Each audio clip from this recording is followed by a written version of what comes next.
Welcome you back to the tutorial class on Southern Africa in the 19th century. Today I'll highlight the major issues we've discussed on the topic the Mfecane in Southern Africa. So we want to understand the causes of Mfecane and the consequences of Mfecane in Southern Africa during the 19th century. What is Mfecane? The Mfecane is the name given to a series of war and social disturbances that ravaged the Bantu world in the first half of the 19th century, as I highlighted in our class. The word Mfecane literally means the crushing and hammering in the Nguni and Soto languages, respectively.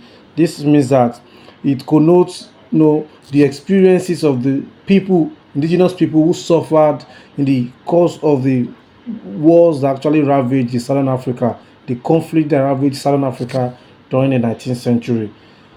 It is important to know that among the major features of the Mfecane, as we've mentioned, is the migration, the fleeing of a whole tribe or group of people, from the invading armies of the Zulu. You remember the last video I shared was about the Zulu, army under Degenswayo and Shaka and Degenswayo. So the fleeing tribes inevitably fell on other tribes in the process of moving away to avoid conflict. These tribes inevitably fell on other communities, which in turn had to flee until the whole region was entangled in the chain reaction of fleeing from the from external aggression. So the gigantic dimension of the Mfecane becomes clearer when we take into cognizance the fact that some displaced groups in their flight from the conflicts, the imbroglio that ravaged the environment, went as far as Lake Victoria in East Africa. Some went to Malawi, some to Mozambique in Central Africa, and some Basotho land in westernmost part of Central Plateau of Southern Africa, around the uh, KwaZulu area particularly. So the Mfecane was a significant event that occurred in history of Southern Africa in the sense that it led to the dispersal of several indigenous groups beyond the shore of their territories or their ancestral locations. So in the process of the Mfecane, we noted that old political alliances were broken down and new ones were formed. Vast areas were also destroyed, and there was massive loss of human lives in catastrophic proportion. People died, people were displaced, from as a result of the conflict, that actually ravaged the environment. So Mfecane, in a way, in a simple word, shook the foundation, of the Bantu nation. It shook the roots, of the Bantu nation, and sent a sizable number of the Bantu groups into diaspora. So we noted in our other classes, for instance, that the Bantu among the other groups in Southern Africa were the most organized, politically organized, socially coordinated, and highly sophisticated people. They were the ones who had the most elaborate social organization. That means they developed towns and cities. They had a settled life, well organized political and economic systems, unlike the San and the Khoikhoi, who were probably more improvident in their activities. So, but the Mfecane actually affected the social organization of the Bantu. It was one of the reasons that the Bantu are dispersed across the Southern African environment. You noted that when we were looking at the Khoikhoi, the lifestyle of the Khoikhoi and the San people, we noted that it was not until the 19th century that the Europeans were able to encounter the Bantu people, because they were not improvident, they were not fugitives. Let me use the word, like the other groups, like the San, who were just moving from one place to the other. The Bantu had settled, they lived a settled life. So this is one of the effect of the Mfecane in Southern Africa, in the sense that it led to the disperse of the Bantu group in Southern Africa. So let's look at the origin and causes of this Mfecane. So what were the causes of Mfecane? As we've mentioned, perhaps we should be curious about the origin of Mfecane, for us to have a broader understanding of the consequences also. The Mfecane, which started in the Natal region of Zululand among the northern Nguni, as we've mentioned, was a phenomenon that took place in the first half of the 19th century. So the Mfecane generated changes that must be seen as a response to the difficulties faced by the Nguni groups of settlers. So you need to understand the difficulties. What were these difficulties faced by these Nguni people? It is important to note that from the 16th century onward, there was a steady and continuous rise of the Nguni population, in particular, and also the Bantu in general around the narrow corridor between the Drakensberg and the Indian Ocean area. So there was a massive movement. So this brought about population explosion that considerably increased pressure on the available resources, especially land. So if you it could be asked that to identify the land question in the crisis that erupted in Southern Africa in 19th century. So this was a critical factor that actually fueled the Mfecane. The population, the demographic explosion, population growth, which actually affected the mega resources, especially land. So this pressure was not only due to cropping, due to farming or grazing, but also the need for grazing spaces, for their livestock, because the Bantu particularly, combined farming with grazing, as we've mentioned. So the demographic explosion affected accessibility, of land by the farmers on the one hand, and also there was also a contestation, by the pastoralists, the section of the Bantu who were involved in cattle grazing, and perhaps other groups like the Khoikhoi. So there was no altercation, conflict of interest. So the traditional solution to the hunger was through the splitting of groups and consequent emigration, because as conflicts erupted among these various groups, it was expedient, it was imperative for people who couldn't take the risk, to probably migrate to other places. So in moving to other places, they will probably the more sophisticated or more superior groups displaced, the weaker, the vulnerable or the fragile groups. And by the 18th century, Boer immigrants also had reached the Great Fish River due to their eastward migration, as we have noted. Also, we noted that there was a shortage of land also on the part, of these Boer who probably had left the Cape, in search of, arable land for their agrarian activities and manufacturing activities. Okay, so this conflict of interest, driven by economic, factors, considerations, especially scarcity of land, was a critical factor, in the escalation of the conflict in Southern Africa. So consequently, by the 19th century, by the beginning of the 19th century, the Bantu population had reached a critical density, and the Nguni group could no longer be accommodated, as you have mentioned. So this land crisis was further exacerbated, was worsened by a severe famine that occurred around the last decade of the 18th century, especially the opening of the 19th century also. So there was no environmental degradation, which led to famine, food scarcity, or if you like, food insecurity.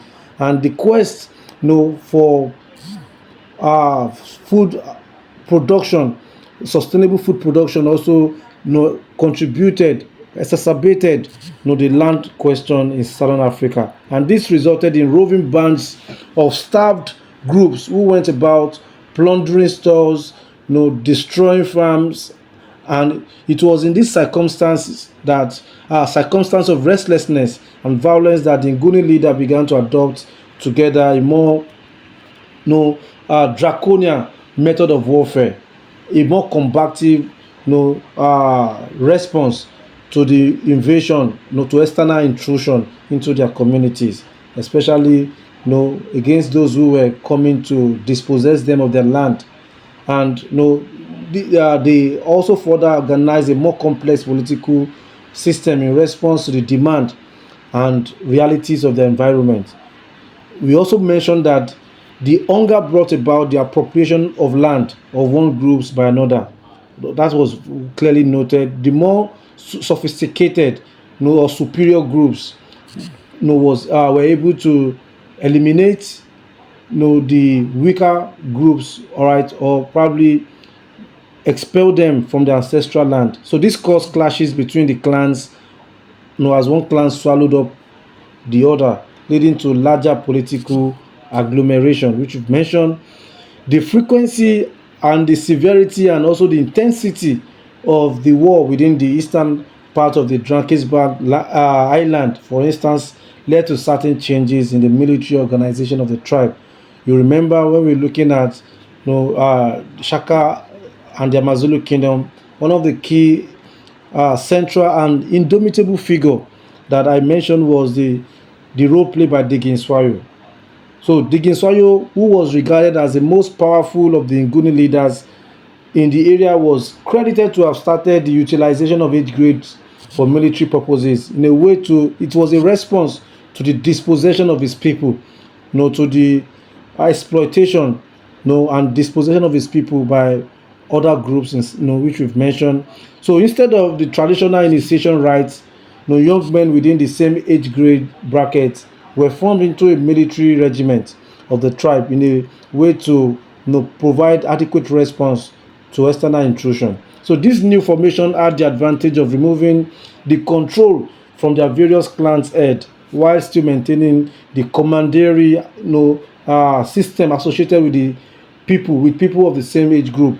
Also, in response to, the external institution, young men from defeated tribes were incorporated into the different existing age regiments, such that, so by the 19th century, the Kinswayo had actually formed a ready, a well-equipped and very sophisticated military, in response external aggression, seeking to take their land.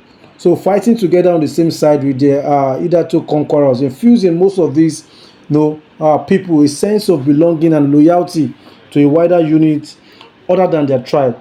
The army at the same time became a uniting force among the various tribes, of the Bantu under, the Ginswayo.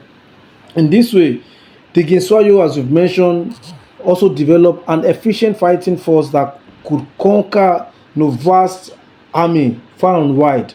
So by the beginning of the 19th century, through a process of subjugation and incorporation of one clan by another, three major states had emerged in the Nguni territory of Southern Africa. These were the people who probably masterminded the Mfecane. So what were these three states? As we've mentioned, we noted that these states are Ngwani, which was ruled by Sobuza. We have the second was the Metwita under the leadership of Diginswayo, and the third in Dedwe, which fell under the hegemony of Zwede. All right, so it was only a question of time for clashes to erupt between the big three, as you have mentioned. All right, so these were the three notable groups that, emerged among the Bantu people, contesting, for space, for hegemony. All right, domination of the entire area, especially the possession of land.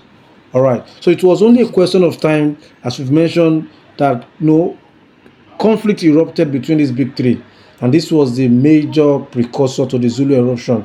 This was, what gave birth to what was known as the Zulu eruption. The real conflict, which, we're discussing, the Mfecane.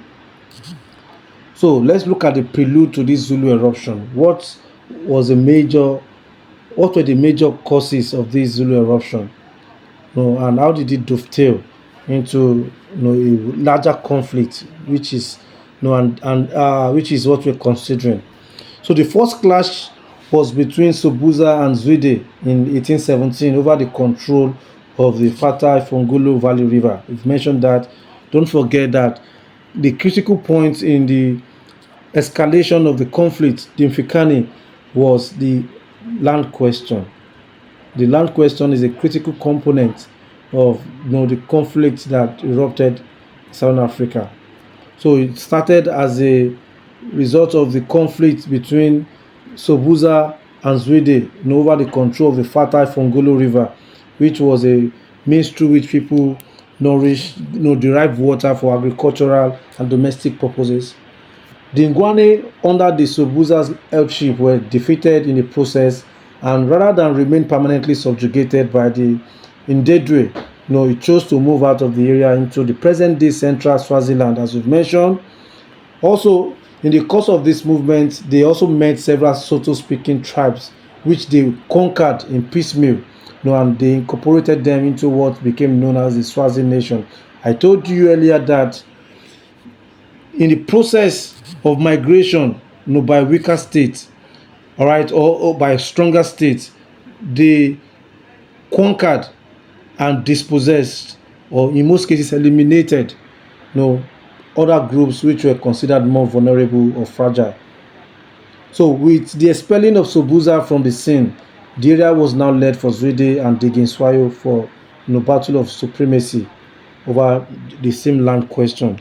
Despite Diginswayo's several battles against Zwede, as we've mentioned, he was unfortunate to have fallen prey to Zwede's ambush during one of their military clashes.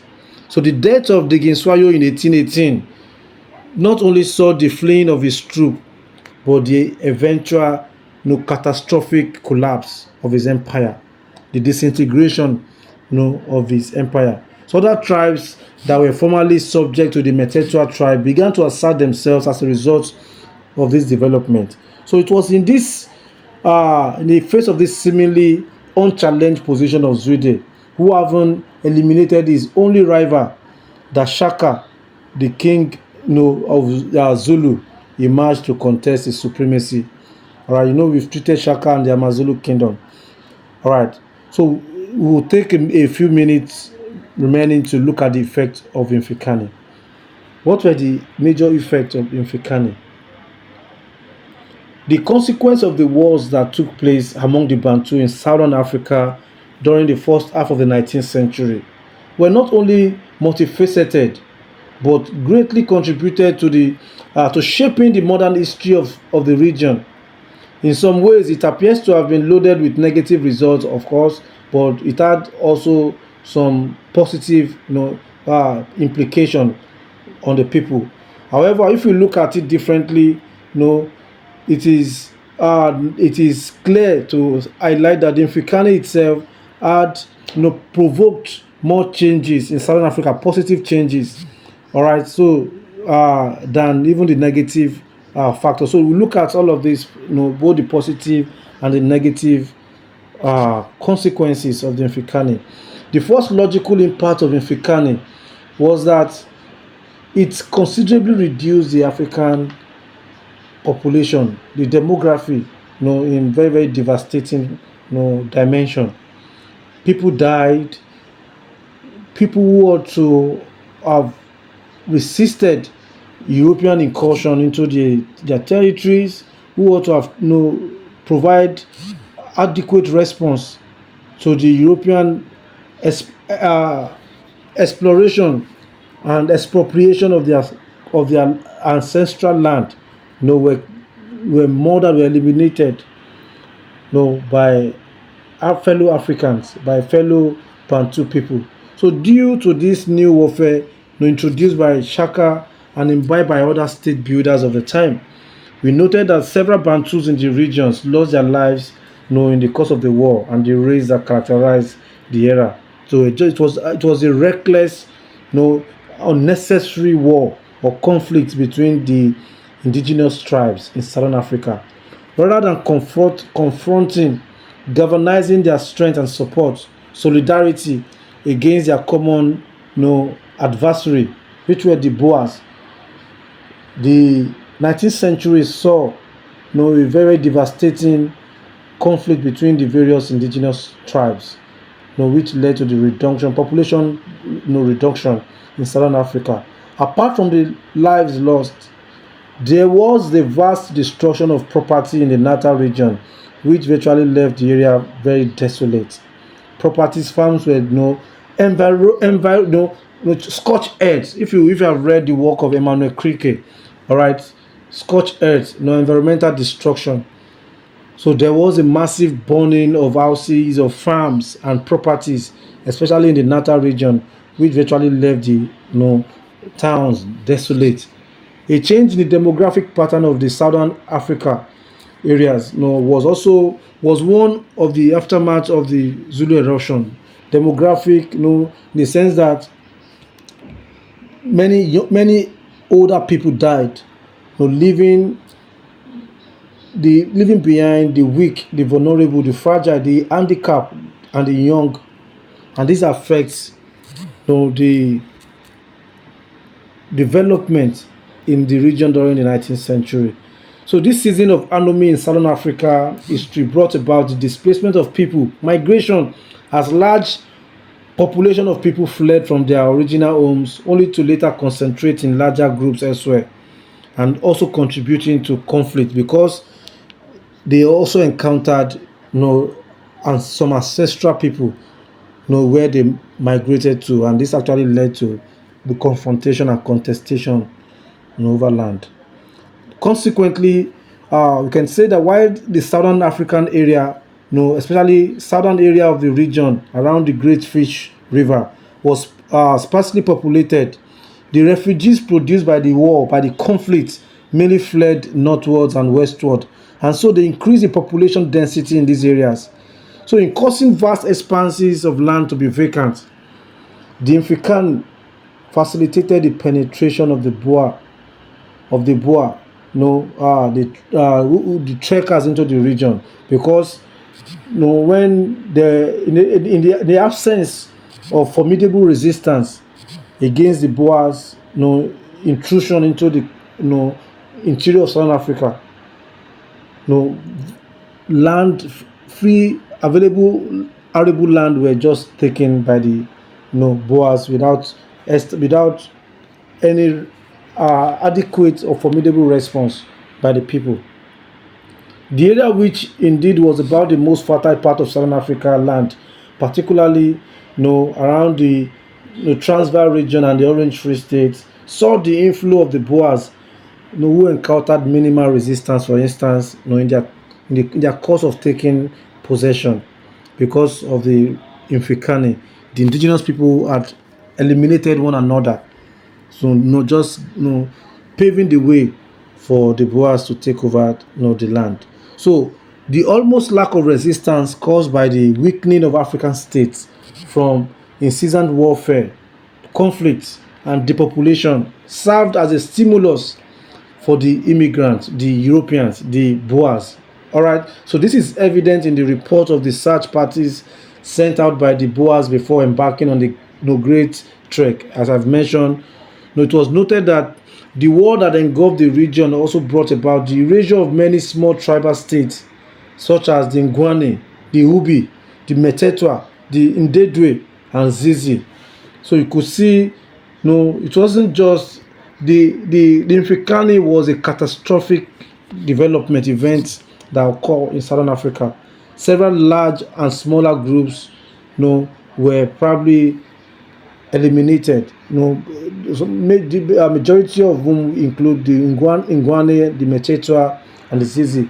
So, viewed from the positive perspective now, the Mfecane played a significant role in the diffusion of Zulu culture, especially in the aspect of warfare, as you've mentioned. So there was a lot of development, a lot of innovation in military strategy, in warfare tactics, and arsenals in Southern Africa. Zulu military, as we've noted, Zulu military tactics, as we've noted, lie in the on formation, the age regiment, the strict military discipline, and to some extent the concept of total warfare, which was basically developed by the Bantu leaders that fled into the interior to establish their own state. Alright, the Ginsayo, particularly you mentioned, one of the major, just following the example of Shaka, adopted the concept of total warfare in a way to preserve their identity, all right, and also their patrimony. In like manner, the Zulu culture also spread to Zulu to the Soto and, and Swana as a consequence of the Nguni diaspora. So there was the transportation, if you like, all right, of various indigenous culture beyond the sphere of their environment. The Zulu culture, just like the Nguni culture, spread. So for each time a group move from one place to the other, they also export their culture, all right, and their ways of life to those areas. And this marked a significant changes in the so the Mfecane period produced also heroes and heroic deeds in Southern Africa. It saw the emergence of outstanding military leaders like Shaka, all right, like Mosheshe, Mzilikazi, who had empire building strategies and abilities. They're so profound in military formation. These great leaders are still remembered in Southern Africa for either their military ingenuity or their astuteness and diplomacy in Southern Africa. So these are some of the positive aspects of the Mfecane. These leaders, as I've mentioned, had introduced innovations, which symbolize indigenous African initiatives, and creativity in response to the changing circumstances of the environment. They reformed the political system, the architecture, political architecture, the military formation, everything, were overhauled, and restructured. The point being emphasized is that the Mfecane was an epoch of not just disaster, okay, looking at it from a positive side, but heroism, which threw up an impressive array of leaders whose heroic deeds have continued to serve as a source of inspiration to many Africans, especially in Southern Africa. In the face of the catastrophe that bedeviled the region, with the intrusion of the Boers, particularly, and other Europeans in the 19th century. So there was the rise, the emergence of renowned, formidable leaders who could probably challenge external aggressors who sought to dispossess their people. So more importantly, and with longer lasting effects, is the aggregation of various small groups into new large political entities that have survived to the present day. All right, so several smaller groups were merged as a result of the migration. All right, the especially among the Bantu. I mentioned the Bantu consisted of various tribes. We've mentioned the Guni, the Zulu, the Basotho, all right, and the likes. So all of these, most of these smaller groups, as a result of the migration during the Mfecane, were integrated into new large political entities, which continues to exist today. For instance, Swaziland, in Lesotho, you have this cultural diffusion, integration among the Bantu people. We have a blend of the Soto, the Basotho, the Herero, all right, the Nguni, and all the other groups in Southern Africa. So, in conclusion, we have noted that by the beginning of the 19th century, the population explosion had resulted in land hunger, and because the Nguni could not expand further, they engaged in a struggle for the dwindling resources. So the land question was a critical factor in the escalation of the conflict in Southern Africa. Okay, so this led to internal tension, which ultimately resulted in open clashes between the various groups. The struggle for mastery also bred, in their aggressiveness and significant changes, in the nature. It reflected the nature of military organization and the concept of warfare. All right, I say that again. I said the struggle for mastery, also produce aggression. In the quest of people to master the environment, especially the new military formation. All right, it actually led to aggression. That of course explained the concept of total destruction, which was adopted by Shaka and Digi Swayo. All right, concept of total warfare or total elimination of the adversaries. It also resulted in the emergence of tribal leaders who began to build large states. Shaka, the Zulu epitomized the leaders during this period, which is what we have discussed, in the previous tutorial clip I uploaded. Shaka is a typical example of the leaders who adopted the concept of total destruction, total warfare, without sparing anybody, in a way to preserve their own identity and patrimony themselves. So it remains to add that the changes in warfare and remarkable consequences on the socio-political and economic life of the people in the region, shaped the course of events in Southern Africa, even as we speak today. So most of the contemporary existential realities in Southern Africa, are products of the Mfecane, the conflict, the migration, the dispossession that erupted in Southern Africa in the 19th century. Thank you.